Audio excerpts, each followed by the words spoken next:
Bismillahirrahmanirrahim. Alhamdulillahi rabbil alamin. Wassalatu wassalamu ala rasulillahi ajma'in. Nahmaduhu wa nasta'inuhu wa nasta'dihu wa nastaghfiruh. Wa na'udzu billahi min shururi anfusina wa min sayyiati a'malina. Man yahdihillahu fala mudilla lahu wa man yudlilhu fala hadiya lahu.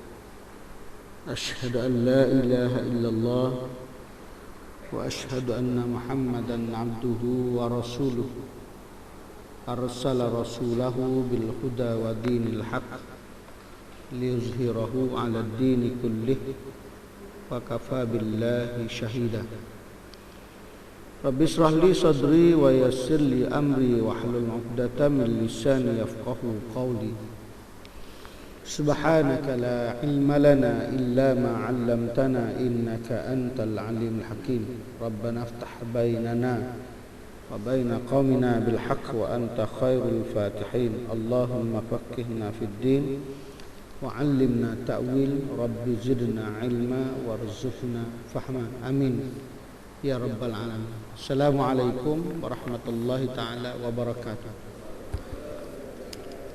Alhamdulillah, tamunya dan selama-lamanya kita memanjat syukur pada Allah Subhanahu wa taala kerana dengan keizinannya dan inayahnya serta kudratnya dan iradatnya dapat kita bersama-sama pada pagi ini dalam kuliah subuh kita.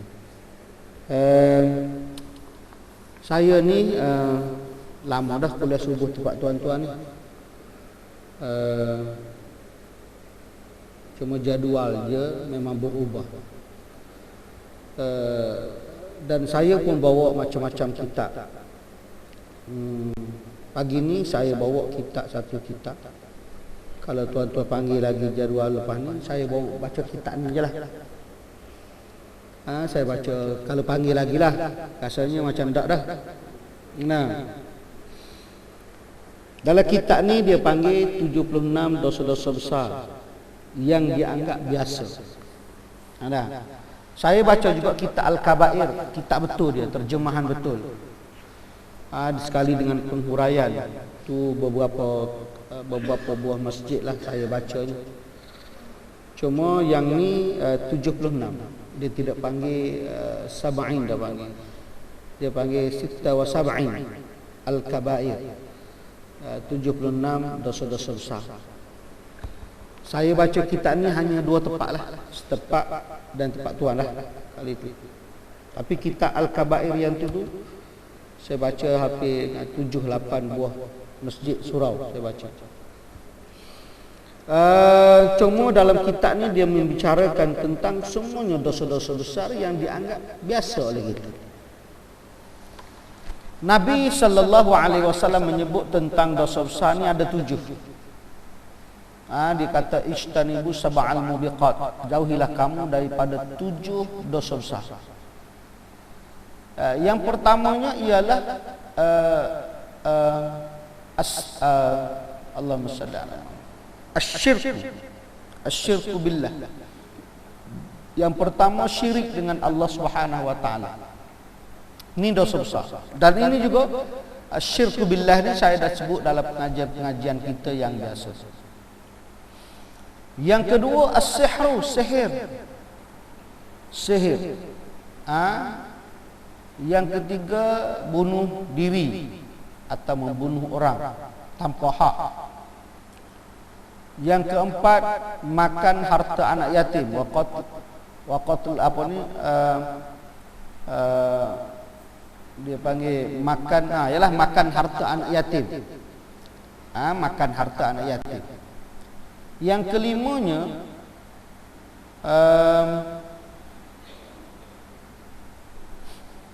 Pak kelima berapa? 5.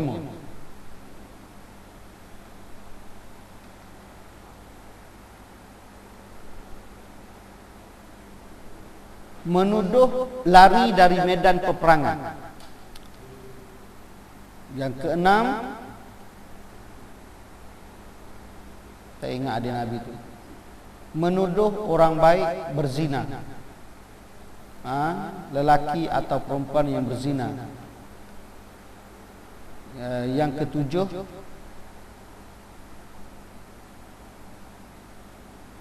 aku tak ingat nanti ya. Nak cari adil lah. Nanti kita akan jumpa nanti.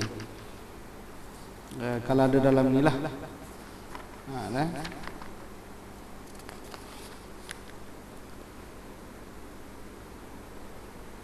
Yes, ada. Tapi depan rupanya. Dia sebut, jauhilah 7 perbuatan yang membinasakan. Mereka bertanya, apa saja ya Rasulullah? Qalu ya Rasulullah, wa ma hunna? Asyirku billah wa sihru wa qatlan nafsil lati haramallahu illa bil haqq wa aklur riba. So lagi tinggal. Makna wa aklur riba. Kalau saya sebut tadi, wa aklur riba. Dia, maknanya makan harta riba. Harta riba. Maknanya sihir, syirku, sihir, bunuh diri, makan harta riba, wa aklu malal yatim, makan harta anak yatim, wa tawalli yaumaz zahf, lari dari medan peperangan, wa khazbul muhsanatil mu'minatil ghafilat.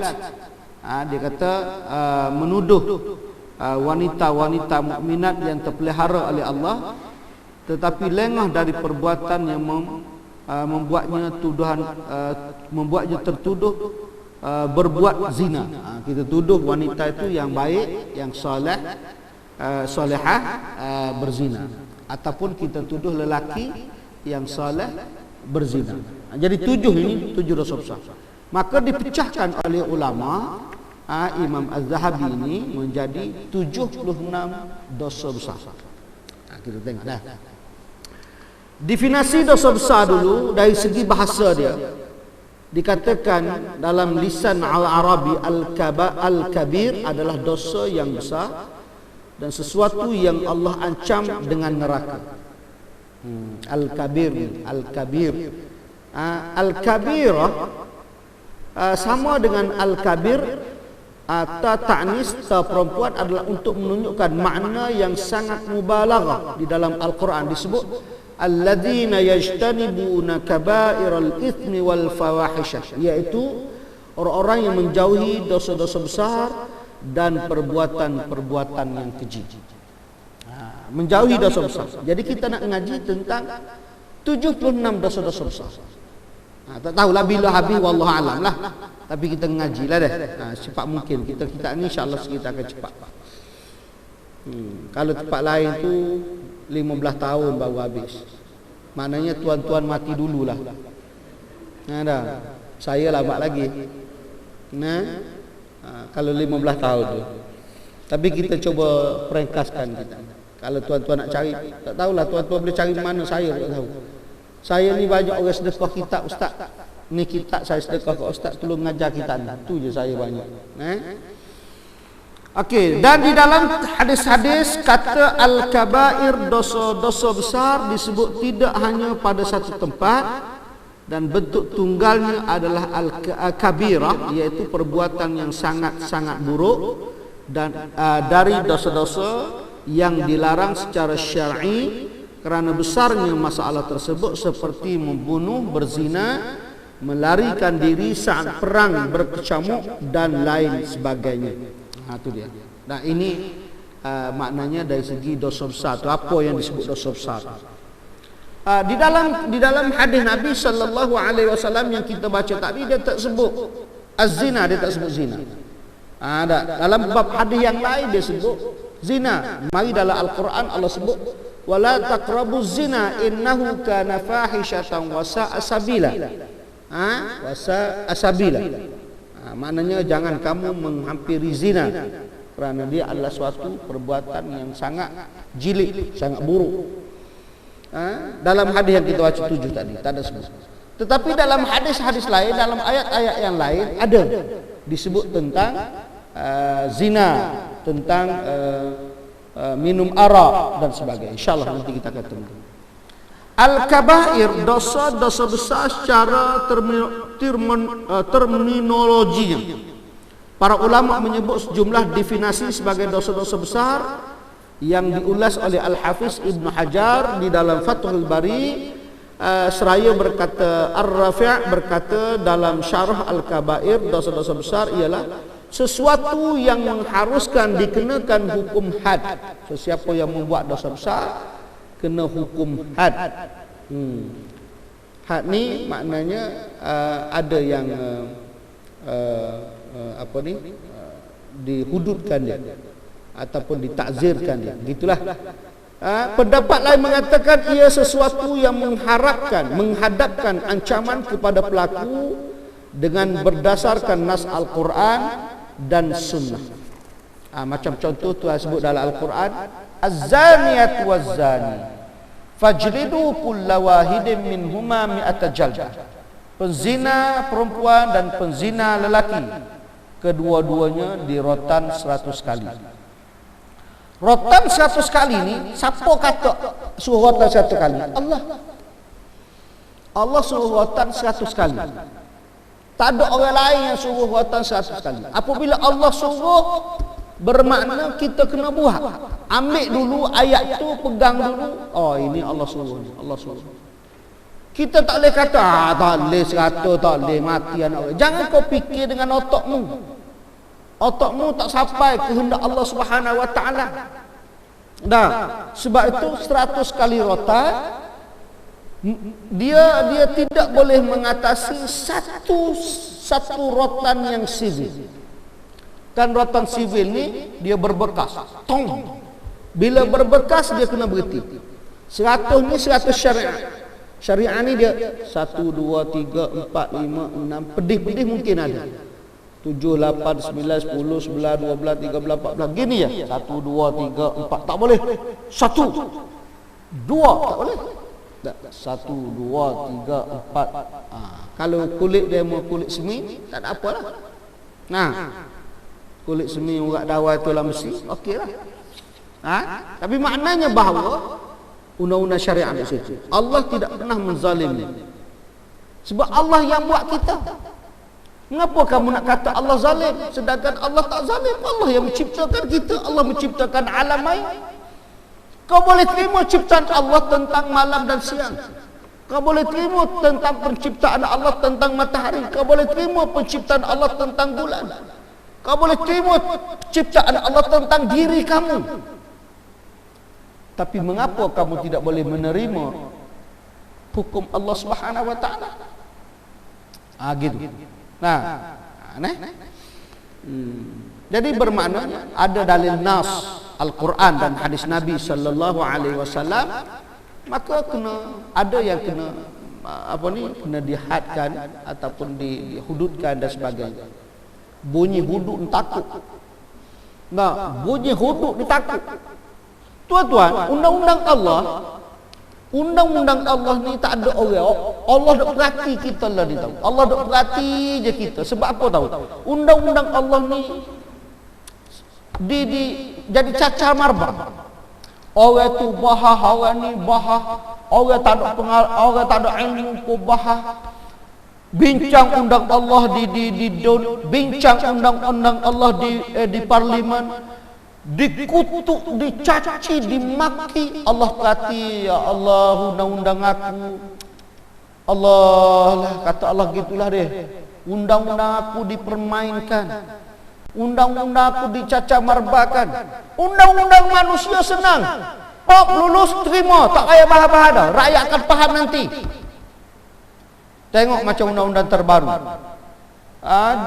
Undang-undang seksual kanak-kanak. Kempen sana, kempen sini. Diskusi sana, forum sini, forum selesai. Kempen, pakak-pakak kempen semua boleh buat. Mengapa kamu tidak mau kempen undang-undang Allah Subhanahu Wa Taala? Berhabis duit untuk undang-undang Allah Subhanahu Wa Taala. Tak kempen, tapi bahas, bincang. Habis. Hak bodoh macam kita ni bahas juga. Hak tak erti dalil, tak erti hujah, tak erti apa. Bahas bincang. Talak, tak say aku, tak say. Zalim. Dia nak mikir dengan otak dia. Bapa mu tak mikir dengan otakmu. Kalau mu lapar, dia jadi dahaga. Mu belak bila mu lapar, mu dahaga pergi cari air sekali. Mu tak ada batano aku ni, kenapa aku jadi macam ni Tuhan? Kau tarik balik macam ni. Tak ada di Tuhan. Sebab apa? Sebab mengikut kehendak nafsu dia. Hak berlawan dengan nafsu, dia takut, dia tolak selalu. Ni balik pada kita lah. Itu nak sebut sikit sebanyak. Nanti kita akan bincang lagi. Al-Mawardi dalam Al-Hawi berkata, sesuatu yang mengharuskan dikenakan hukum had atau terkena oleh ancaman. Terkena hukum had ataupun ancaman-ancaman yang berat apabila dia melakukan dosa-dosa besar. Al-Baghawi dalam At-Tahdzib berkata, setiap perbuatan maksiat yang mengharuskan dikenai hukum had, maka itu adalah dosa besar. Dosa besar. Pendapat lain mengatakan sesuatu yang menghadapkan ancaman kepada pelaku dengan berdasarkan nas Al-Quran atau sunnah Nabi sallallahu alaihi wasallam dikira sebagai dosa besar. Kita lah ni nak nampak dosa besar, kita sebut tu lah zina, minum arak, judi, merokok, bunuh orang, tak semayang, tak ke masjid, tak dosa besar. Tak semayang, dosa besar. Dia tu tak pergi masjid, tak apa. Tidak dosa besar mana pun. Orang letak situ. Ada. Ramai orang yang makan harta anak yatim. Harta anak yatim.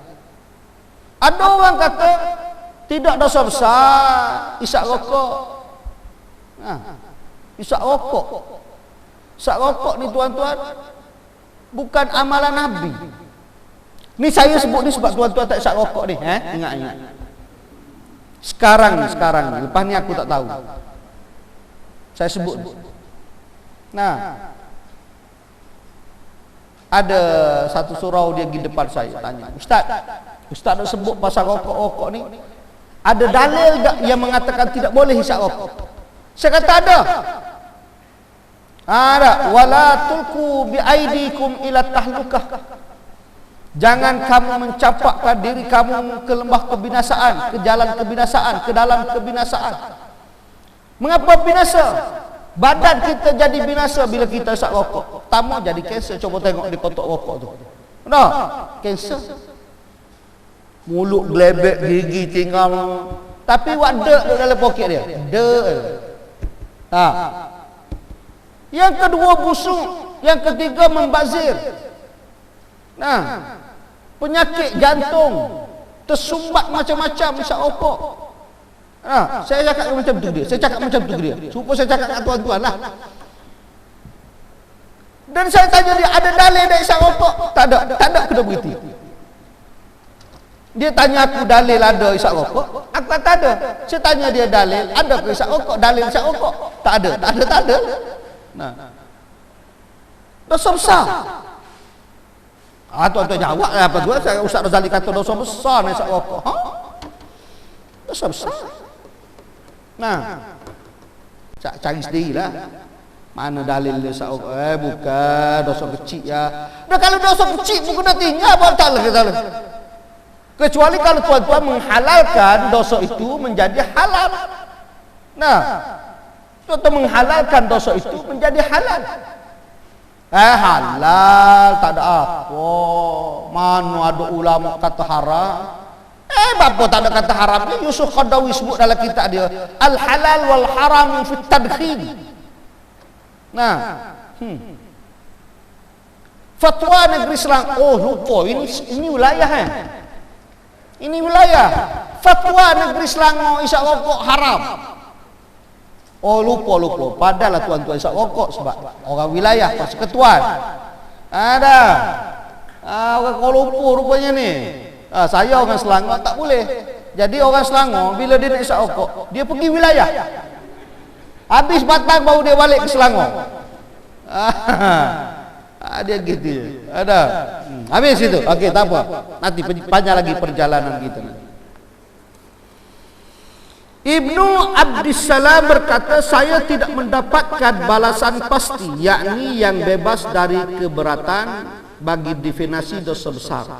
Yang lebih utama adalah membatasi dengan sesuatu yang mengindikasikan sikap meremehkan dari orang yang melakukannya. Bagaimana sikap orang pada dosa yang paling kecil yang telah ditetapkan hasilnya. Sebab tu saya kata, dosa orang ni bila dia menganggap bahawa dosa tu dosa kecil, jadi dosa kecil.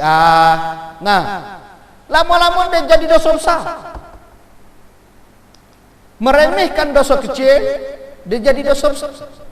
Meremehkan dosa besar, dia menjadi dosa syirik. Ada. Innallaha la yaghfiru an yushraka bih wa yaghfiru ma duna dzalika liman yasha. Allah tidak akan mengampunkan dosa kecil dan Allah akan mengampunkan dosa-dosa yang lain. Nah, dosa syirik Allah tidak akan ampunkan dan Allah akan mengampunkan dosa-dosa yang lain. Semua dosa bila dosa-dosa yang lain Allah boleh ampun. Dosa syirik Allah tak boleh ampun. Kecuali taubat nasuha. Taubat nasuha kepada Allah. Mana Haji Ibrahim ni? Tidur. Aku tak mari dah kula subuhan ni. Ada di luar. Sak rokok. Yang di luar biasa sak rokok. Okey.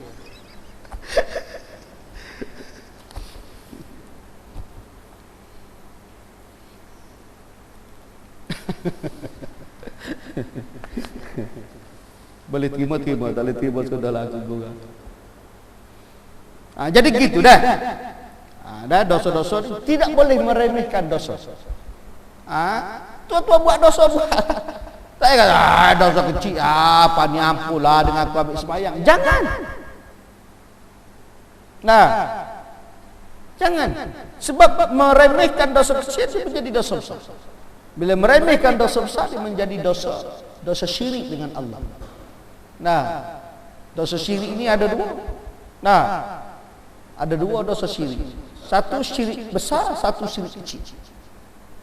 Syirik besar, sembah berhala, sembah tokong, sembah. Nanti kita akan bincang dalam tajuk. Tapi tak apa, saya sebut dulu. Ini dosa-dosa besar. Meletakkan undang-undang manusia melebihi daripada undang-undang Allah. Dosa besar. Dosa kecil, ar-riya'u.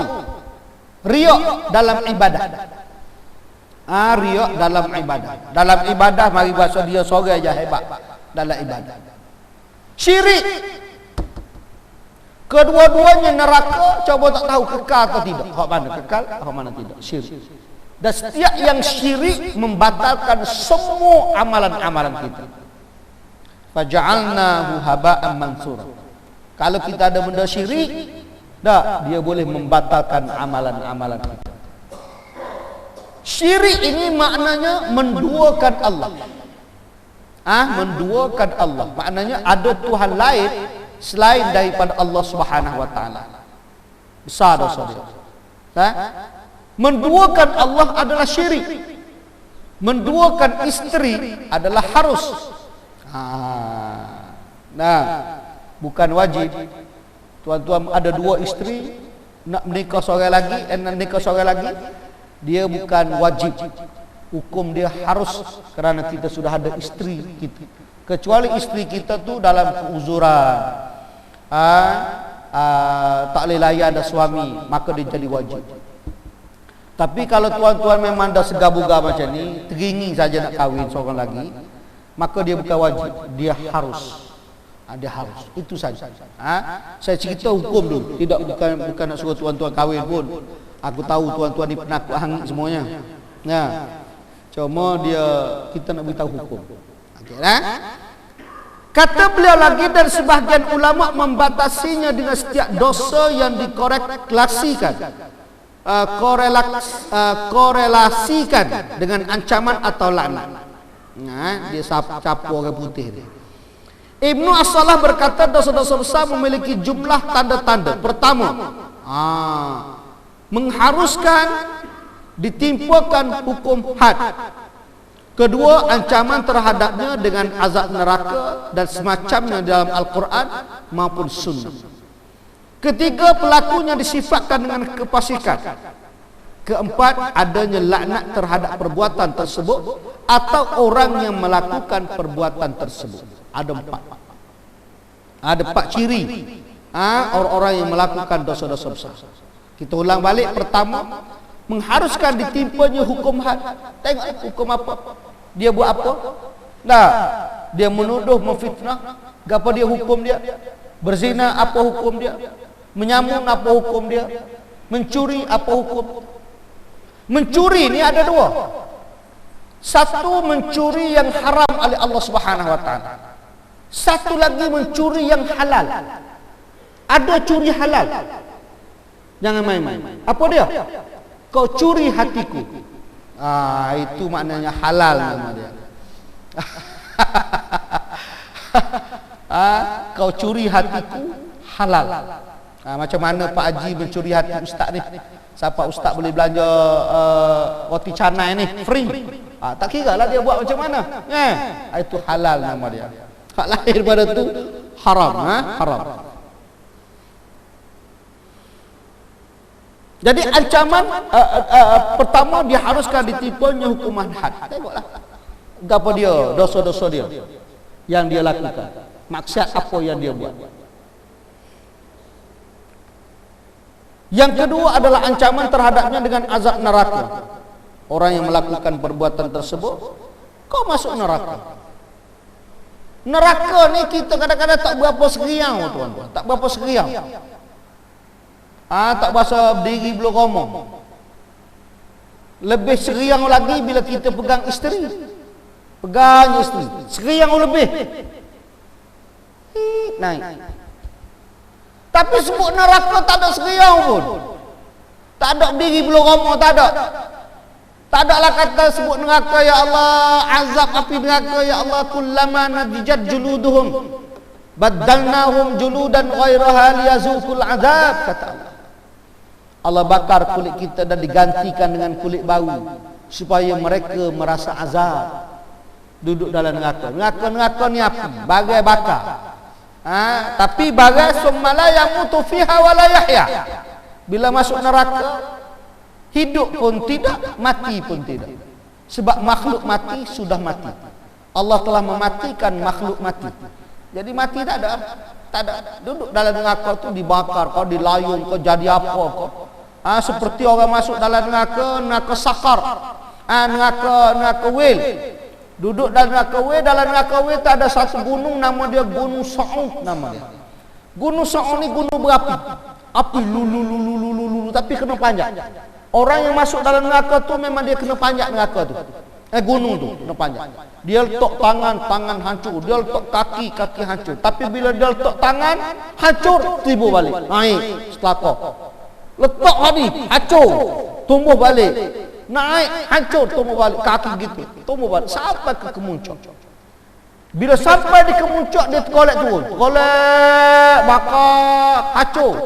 Hidup balik. Bakar, hancur, hidup balik. Sampai di bawah. Seksanya dia. Begitulah dia akan panjat gunung itu.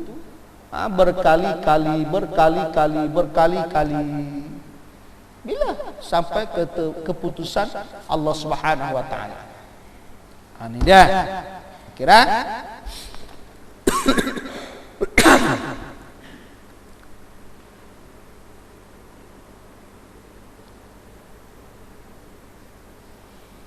Ismail Al-Qadhi meriwayatkan dengan sebuah sanad yang di dalamnya terdapat Ibnu Lahiyah dari Abu Sa'id secara marfu' al-kabair kullu dzambin adkhala sahibatul jannah sahibatun nar.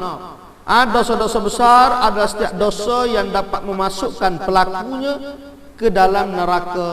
Siapa buat dosa besar kita nak baca apa ni? Adkhulun nar, masuklah kamu ke dalam neraka. Ataupun dia panggil adkhala sahibahun nar, semuanya akan masuk menjadi sahabat-sahabat neraka Allah Subhanahu wa taala. Dan kita duk ngaji bab tauhid, kita duk ngaji bab akidah, kita duk ngaji bab fiqh, kita tak ngaji bab dosa. Kau ada ustaz ngajar? Ada ustaz ngajar? Ada dah? Gapo ustaz mana? Kalau ada ustaz ngajar, saya ngajar kitab lain, tak ada masalah. 70. Dia ngajar kitab 70. Ni 70 ni lain. Oh, tak apalah kalau ustaz ngajar dah. Saya baca kitab lain nanti. Tak ada apa, muka kelas sungguh kita bukan tak pun. Saya bawa pagi ni kita bawa ni dulu nak cerita. Mungkin cara mengajarnya berbeza. Cara mengajarnya berbeza. Ustaz tu mungkin dia syadik lagi. Saya ni gurauan tu ada. Tak bagi tuan-tuan tidur. Itu pun tidur. Aku geram betul. Jadi tak apalah kalau pula subuh sekali lagi saya bawa kitab lain pula, tak apalah, tak ada masalah lah. Saya bawa kitab lain pula. Jadi kita balik pada dosa. Masalah sekarang ni kita tidak pernah memikirkan tentang neraka itu. Yang kita pikir tentang syurga. Kita fikir tentang syurga. Syurga je kita nak. Orang tak semaya pun nak syurga. Eliket pun cakap, andai kau pergi dulu sebelum ku tunggumu di pintu syurga. Gila babi kau kafir lah. Setara orang kafir nak pergi syurga, orang Islam macam kita tak nak syurga. Mengapa kalau tak nak syurga, kalau nak syurga, mengapa kau istiqamah dengan dosa-dosa yang kau lakukan, maksiat yang kau buat? Tak pernah kau nak beristighfar, tak pernah kau nak berselawat, tak pernah kau nak belajar baca Quran, tak pernah kau nak mari masjid, tak pernah kau nak berzikir, bertakbir, bertahmid, bertahlil, bertakbis kepada Allah Subhanahu wa taala untuk menghapuskan dosa-dosa yang kamu ada itu. Allah Subhanahu wa taala sebut, ya ayyuhalladzina amanu tubu ilallahi taubatan nasuha asa rabbukum an yukaffira ankum sayiatikum wa yudkhilakum jannatin tajri min tahtihal anhar yauma la yukhzillahu an-nabiyya walladzina amanu ma'ah, ila akhir ayat. Wahai orang-orang yang beriman, bertaubatlah kamu dengan sebenar-benar taubat. Mudah-mudahan Allah akan mengampunkan dosa kamu dan memasukkan kamu ke dalam syurga yang mana di bawahnya mengalir sungai-sungai. Sungai-sungai. Ingat pada hari ketika Allah tidak menghina para nabi dan pengikut-pengikut nabi. Satu hari Allah tidak akan menghina nabi dan pengikut-pengikut dia. Siapa dia? Nabi dan pengikut dia, orang yang duduk atas dunia ini yang melakukan sunnah pada ikut sunnah Nabi dan meninggalkan segala maksiat-maksiat yang dilarang oleh Allah Subhanahu wa taala. Kalau dia buat pun dia cepat-cepat istighfar. Astagfirullahalazim. Sila aku. Okey, tak lama pula. Buat pula. Astagfirullahalazim. Aku silap lah ya Allah. Sebab manusia ni bersifat dengan sifat nasia, mudah lupa. Dia manusia al-insan dari kata nasia, lupa. Jamak dia al-insan. Manusia ni memang pelupa. Betul lah hadis sebut dulu, manusia orang Melayu mudah lupa. Sebenarnya bukan orang Melayu, manusia tu memang mudah lupa. Lagi-lagi orang kafir yang memang mudah lupa. Mu tak ingat kau dulu mu berjanji dengan Allah Subhanahu wa taala, alastu bi rabbikum? Qalu bala syahidna. Bukankah aku ini Tuhan kamu? Iya betul, bahkan betul. Kamu adalah Tuhan kami. Tapi bila bangkit ke dunia, diletakkan di dunia untuk mengetahui di mana sejauhnya amalan kamu, ibadat kamu, ketauhidan kamu kepada Allah Subhanahu wa taala, kamu ingkari.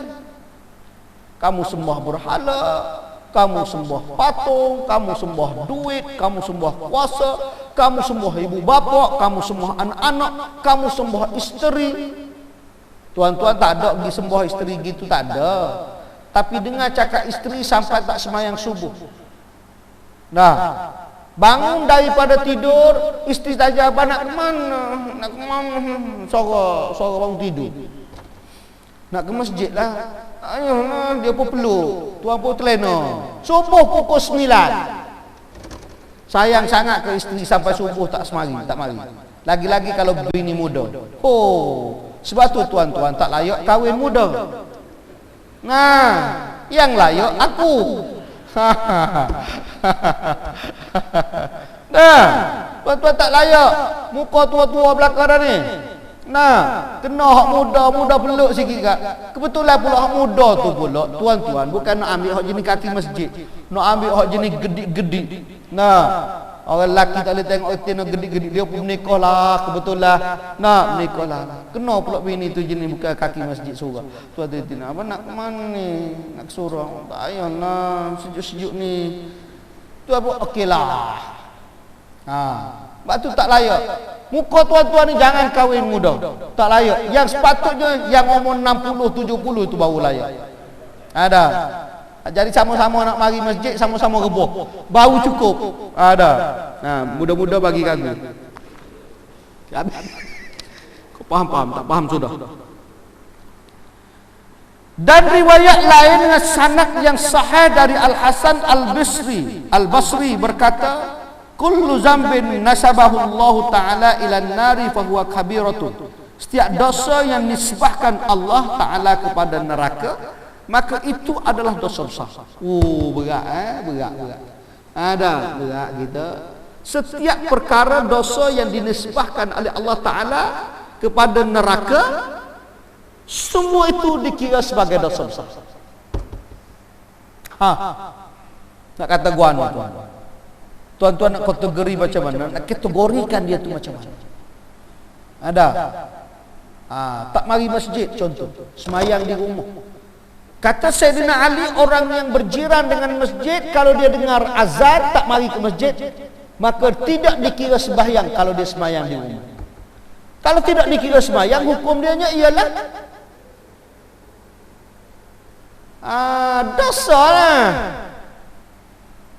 Orang buta bertemu dengan Nabi sallallahu alaihi wasallam, "Ya Rasulullah, aku ni buta." Rasulullah kata, "Ya. Aku boleh tak mengizinkan aku supaya tidak mari ke masjid? Aku nak sembahyang di rumah." Sebab di Madinah ni banyak sangat binatang-binatang yang berbahaya. Binatang-binatang buas. Kalau aku mari nanti aku kena patuk kaulah, aku ada dulu zaman Nabi.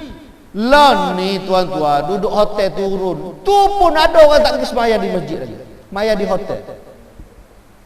Bengong betul. Nah, pergi haji. Dia buat haji tamattu'.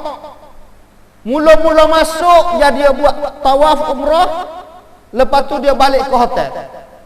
Dia sembahyang di hotel, duduk. Mari 8 tarwiyah, hari tarwiyah hari yang ke-8 untuk berakad pergi ke Arafah. Dia pun siap di hotel dengan mandi, ihram, apa semua pakai ihram, duduk di hotel. Bah mari ambil dia nak pergi kepada Arafah. Pergi dia pergi malam ataupun petang dia pergi. Pada Arafah dalam 20 km lebih. Tapi perjalanan melebihi daripada 3-4 jam. 20 km je. 24 lebih kurang gitu ya. Tapi perjalanannya 4 jam, 5 jam. Dia sampai di pada Arafah malam yang ke-9. Malam yang ke-9. Besok pukul 10, pukul 12 adalah hari wukuf. 9 Zulhijjah wukuf. Wukuf di Arafah. Ingat dah ni? Kau tak ingat dah? Gi haji tak ingat. Haniah di antaranya. Gi haji tak ingat ni. Saya tak ingat lah lagu mana. Mu ni dengar nak cerita ni. Maknanya gi haji tapi tak tahu apa satu. Ikut orang. Ikut. Bila hari ke-9 berada di pada Arafah, lepas wukuf, petang lepas asar atau maghrib dia berakad pergi ke Mina. Dia pergi ke Mina melalui Muzdalifah. Kerana memutik batu di Muzdalifah.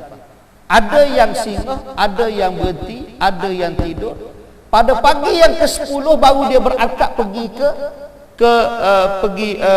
pergi ke Mina lah. Kalau tidak dia berhenti di Muzdalifah, malam tu juga dia pergi ke Mina. Tidur di kemah-kemah di Mina. Hari ke-10 dia melontar di Jamratul Aqabah. Melontar dia ada 3 jamrat. Jamratul Aqabah, Jamratul Ula, Jamratul Wusta, Jamratul Aqabah. Yang pertama Jamratul Ula, Jamratul Wusta, Jamratul Aqabah. Dia panggil hak dekat dengan Mekah Jamratul Kubra. Ni. Maka kita hari ke-10 itu kita pergi melontar di Jamratul Aqabah, tidak melontar di Jamratul Ula, Jamratul Wusta, Jamratul Aqabah. Kita pun sudah melontar, kita balik pusing. Dengan niat untuk bercukur. Cukur di Mina. Maka terlepaslah ihram kita semua. Kita boleh buka ihram, kecuali 2 benda kita tak boleh buat. Pertama, menikah dan bersama dengan isteri. Tak boleh. Menjedak-jedak tak boleh. Kita balik ke Mina. Duduklah di Mina dalam 2 atau 3 hari. Balik ke Mekah. Balik ke Mekah. Dia pun buatlah tawaf fida, tawaf haji dan umrah haji. Tawaf haji dan sa'i haji. Ni haji tamattu', haji tamattu'. Nah, dia pun sembahyang sunat di masjid situlah. Alhamdulillah selesai haji dia. Dia pun balik ke hotel. Selama duduk itulah dia tak turun-turun ke Masjidil Haram. Duduk semaya dalam hotel sahaja. Ini perangai orang Melayu. Perangai orang Melayu. Bila orang tanya kenapa tak pergi semaya, saya pergi cuma ni. Itulah waktu dia pergi. Duduk 44 hari, 45 hari. Hanya kalau kita nak tolak hari yang dia pergi ke Mekah sahaja, lebih kurang dalam 5 hari, 4 hari ya dia. Dah, baki berada di Madinah. Di Madinah lah mungkin dia gaji pergi sikit. Tapi di Masjidil Haram dia duduk sembahyang dalam hotel. Kenapa juga di antaranya kerana dia pergi itu dengan umur yang tua. Umur sakit kepala lutut. Nak jalan jauh tak boleh. Nah, yang kedua dia pergi kerana mungkin kerana nama dia naik dan hidayah untuk sembahyang dalam Masjidil Haram dia tidak tahu kaifiat dia. Ada tahu kaifiat dia sembahyang dalam Masjidil Haram. Sembahyang di tanah haram tu samalah. Di mana-mana tanah haram lah kau. Tapi sembahyang dalam Masjidil Haram itu adalah kaifiat yang berbeza. Tuan-tuan kena faham tu. Sembahyang di tanah haram. Tanah haram lebih besar lagi pahala daripada tanah halal macam kita. Dia sembahyang di tanah haram. Ini Masjidil Haram. Ini hotel-hotel apa di tanah haram. Dia duduk di tanah haram. Dia sembahyang di tanah haram berbeza dengan sembahyang di tanah halal. Pahala yang Allah Subhanahu Wa Taala bagi. Tetapi sembahyang di tanah haram berbeza dengan sembahyang dalam Masjidil Haram. Ini bukan nak kursus haji ni. Kalau tempat lain orang bayar 3,000 kursus haji. Nah, tapi pagi ni tak apalah, kita sebut je lah. Jangan main-main. Jadi balik. Jadi nak sebutnya bahawa berdosanya mereka itu apabila sembahyang tidak di masjid. Maka orang buta tu kata tadi tak boleh. Mu tak boleh, mu kena mari. Ada mula-mula Rasulullah kata okey boleh.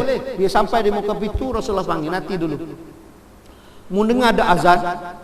Dengar ya Rasulullah. Oh kalau begitu mu kena marilah sembahyang dalam masjid. Walaupun mu kena buat tali daripada Masjidil Haram sampai ke rumahmu, mu kena buat tali. Orang lelaki dia kena gitu tuan-tuan. Orang perempuan tak wajib mari masjid. Masjid dia adalah rumah-rumah dia. Orang lelaki kena semaya je. Masjid ni maksud saya ni macam ni pun kira masjid lah. Surga kau nama gapo, surga ke balasah ke madrasah ke gapo ke. Yang penting semaya jemaah ada dalam tu. Nah, kita kena mewajibkan diri kita sembahyang kecuali kalau kita ada hal-hal yang tertentu. Ada jen ko, ada benda-benda yang kita memang tak ada nak pergi sembahyang berjemaah. Tak ada nak. Maka tak apa. Tetapi kita kena pergi. Sembahyang wajib bagi kita. Aku mewajibkan diri aku sembahyang dalam rumah Allah Subhanahu Wa Taala berjemaah. Hari ini tuan-tuan sembahyang subuh di sini. Kalau tuan-tuan ada hal urusan di luar, jumpa dengan mana-mana masjid zuhur, tuan-tuan berhenti sembahyang zuhur di masjid itu dulu, baru selesaikan urusan. Tidak buat kerja, Allah tak ada dah, kau mak dah apa dah, tak ada lagi buat kerja. Tuan-tuan pergi ke masjid, semayang seorang dalam masjid pun tak apa. Yang pentingnya, semayang dalam. Kena buat gitu. Kalau tidak, tuan-tuan kena ingat, Allah sentiasa memerhati kita, dan ketika saat kita melakukan dosa sentiasa ditulis oleh para malaikat dan dihapuskan dengan amalan-amalan yang kita lakukan seperti taubat, istighfar, berwudu, baca Quran dan sebagainya. Tapi janganlah pula bila sudah tu taubat, baca Quran, wirid, zikir sambil isap rokok. Jangan sekali-kali. Jangan sekali-kali. Okey. Al-Hafiz Ibn Hajar berkata, definisi yakni ta'rif yang paling bagus adalah ucapan Al-Qurtubi di dalam Al-Mufhim. Dia kata, setiap dosa yang dinyatakan oleh nas Al-Quran atau As-Sunnah atau Ijma' bahawa ia dosa besar dengan ungkapan kabirah atau dosa besar, ataupun ungkapan azim, atau diberitakan mendapat azab yang dahsyat, atau dikaitkan dengan hukuman hudud, atau diingkari dengan keras, maka itu adalah dosa-dosa besar. Wala taqrabuz zina innahu kana fahishatan wa sa'a sabila. Surah dia,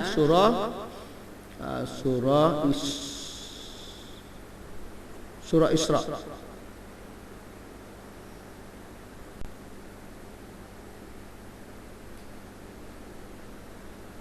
Wala taqrabuz zina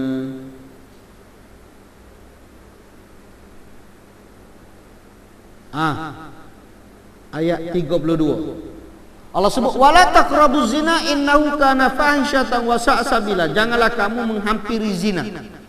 Sesungguhnya zina itu adalah satu perbuatan yang keji dan satu jalan yang jahat, yakni membawa kerosakan. Maknanya ada nas dalam Al-Quran jelas. Ni kalau buat dosa besar. Hilang dosa besar apabila kita bertaubat kepada Allah dengan sebenar-benar taubat. Ada lagi-lagi tuan-tuan ni, orang tua-tua belaka dah. Kita ni nak mati nak bawa gapo? Nak bawa amalan kau, nak bawa gapo? Nak bawa amalan. Kita tak bawa benda lain, kita nak bawa amalan-amalan kita. Bila kita mati, esok gapo dia boleh bantu kita di dalam kubur nanti? Apa benda yang boleh membantu kita dalam kubur? Amalan. Kalau kita tua-tua pun tak buat amalan, maknanya berat sangatlah kita, teruk sungguh perangai kita. Tua pun duk masih lagi kedai kopi, waktu maghrib pun kedai kopi. Teruk sungguhlah dia ni. Tidak tua-tua ni di masjid. Tengok muda macam saya di masjid dah.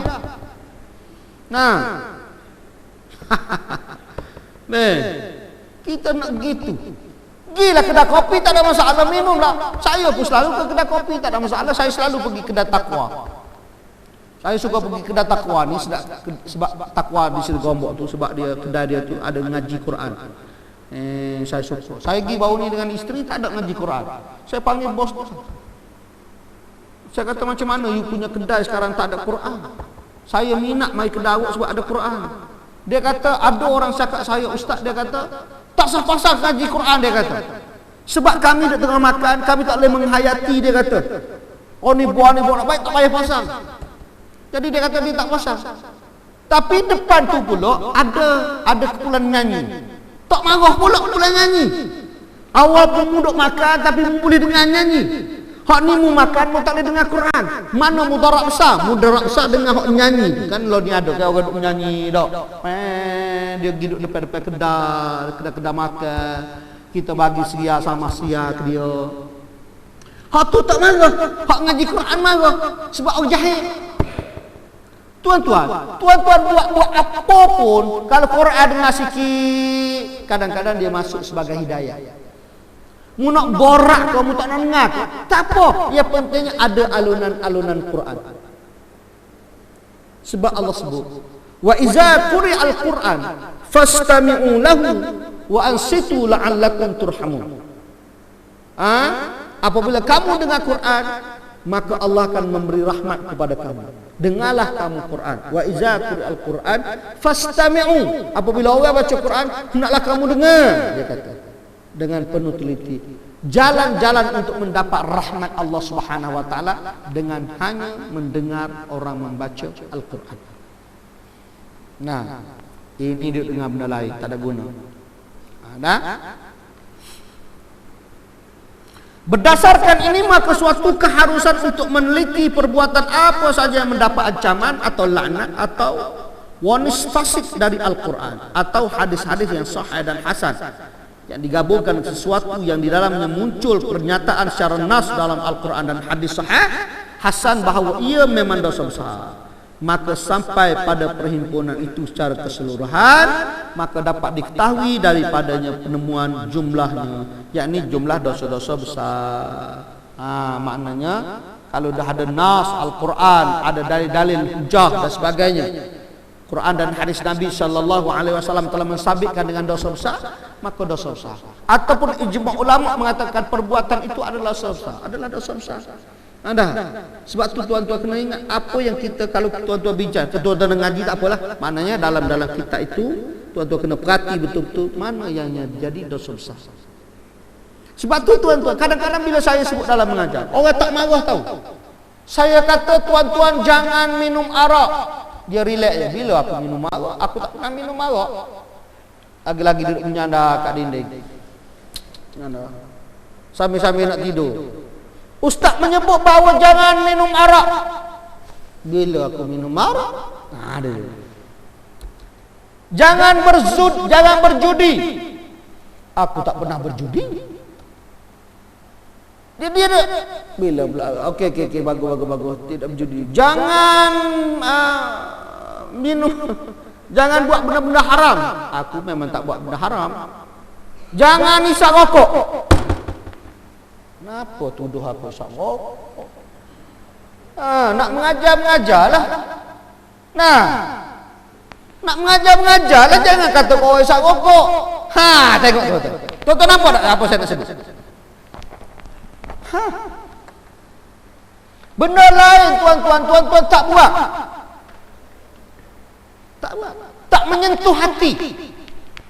Tapi apabila sebut bab rokok, tersetak. Ustaz ni kata kau kan? Ni kata kau kan?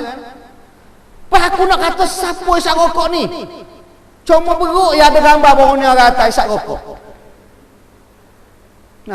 Takkan aku nak larang beruk jangan isap rokok. Walaqad zara'na li jahannama katsiran minal jinni wal ins lahum qulubun la yafqahuna biha wa lahum a'yunun la yubsiruna biha wa lahum adhanun la yasma'una biha ulaika kal an'am bal hum adall. Allah sediakan neraka jahanam untuk manusia dan jin. Neraka jahanam ni, neraka ni dimasuki oleh manusia dan jin dia tuan-tuan. Rimau tak masuk, buaya tak masuk, gajah tak masuk, bewok pun tak masuk.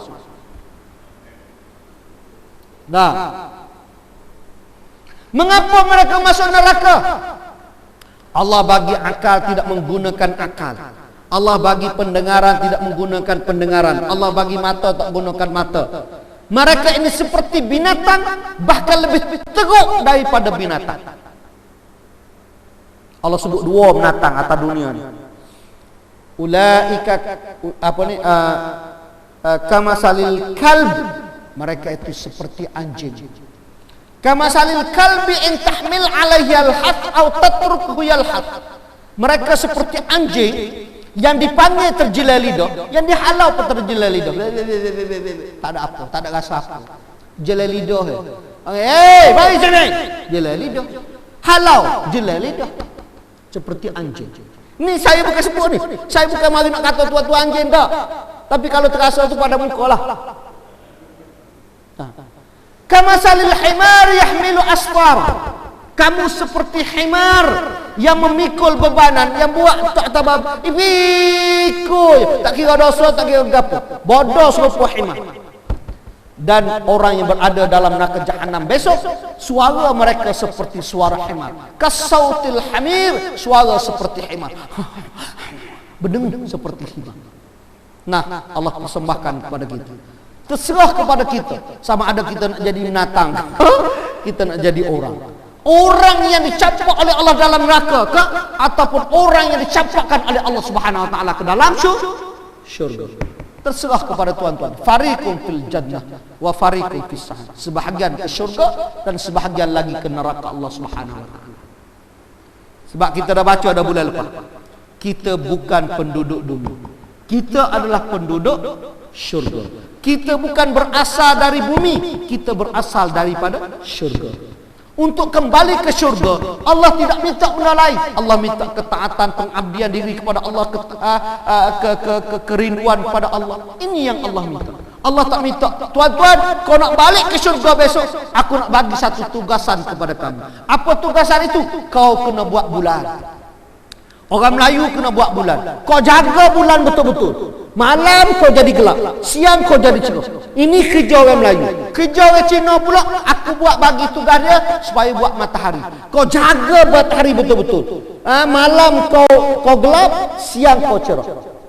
Tak ada, Allah tak bagi. Orang putih pula kena buat laut. Kau buatlah laut sedalam mana kau nak buat laut. Nah, kau buat. Tak ada. Allah tak bagi tugasan yang begitu. Allah bagi tugasan sembahyang 5 waktu. Mana sembahyang 5 waktu? Allah bagi tugasan supaya beribadah kepada Allah. Wa ma khalaqtul jinna wal insa illa liya'budun. Tidak aku jadikan jin dan manusia adalah untuk beribadah kepada Allah Subhanahu wa taala. Hak tu pun malah. Hak tu pun tak buat. Sunnah Nabi kata mari sembahyang di masjid. Masjid pun tak mari. Nah, untung orang-orang yang mari. Saya tidak marah ke orang marilah, tapi saya sebut ada. Allah jadikan kita manusia yang paling baik sekali. Laqad khalaqnal insana fi ahsani taqwim. Manusia paling baik dalam dunia ni adalah makhluk yang paling comel dalam dunia, paling baik dalam dunia manusia.